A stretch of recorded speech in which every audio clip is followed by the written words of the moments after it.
কাকা এই নিয়ে 2 দিন আসলাম। একবার আসো আর 100 বার।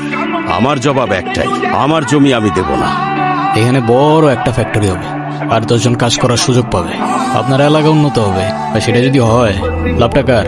আমার এত বুঝাইতে আইসো না, চুল আমার এমনি এমনি পাকে না। দেখেন ভদ্রভাবে বলতেছি, কারণ আজকাল একটু ভদ্র হওয়ার চেষ্টা করতেছি, নাহলে ছেলে কিন্তু একটাও আমরা খুব ভদ্র না কাকা।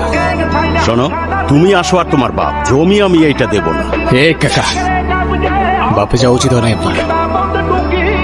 আর জমি লাগবে বলছি তো লাগবে, ব্যাস। আলতা, তুমি এখানে? বাবা তুমি ভিতরে যাও। যাও না, আমি আসতেছি। আমি জানতাম না উনি তোমার বাবা। আর এসব আমি করতে চাই নাই। রাজু কাকা আমারে বারবার জোর করতেছিল, আমার কিছু করার ছিল না রীতিকা। আমি আশা করবো আজকের পর থেকে আপনি না আমার পিছু করবেন আর না আমার সামনে আসবেন। আমি মানুষ চিনতে ভুল করে ফেলছি, আমার আগে বোঝা উচিত। কি হয়েছে কাকা? গ্যাঞ্জাম লাগাই দিলি তো? হ্যাঁ, কিসের গ্যাঞ্জাম? সকাল সকাল নাটক করতেছো নাকি কাকা? নাটক মুখ সামলায় কথা বল, মালিকের ইজ্জত দিয়ে কথা বলতে হয়, ঠিক আছে? রোজ রাতে যে ইজ্জত বেচে তার আরো ইজ্জত লাগবো কাকা। পাংখা গজায় গেছে তোর অমিত না? দারোগারে ডায়লগ মারতে গেছিলি কেন? এনে কি সিনেমা চলতেছে? হ্যাঁ, দারোগা যদি এখন কোনো কাহিনী করে, ঝামেলা করে, তাহলে জবাব কেটা দিব তোর মায়?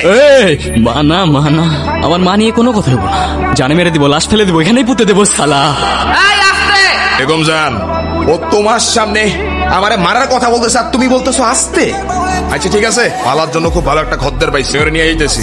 মালা কোথাও যাইবো না, মালার গায়ে জ্বর। মালারে নিয়ে আয় তো। গুমজান, যারা ধান্দা করে তাদের বইলা দাও, এই লালকুঠিতে কিছু নিয়মও আছে। বেগম জান, আমার উপর ভরসা নাই, তুমি এখন যাও। আজকে বেগম জানের লেগা তুই পাইছে গেলি গুরু। মাইরা যাও না কাকা, নাইলে পরে আফসোস করবা।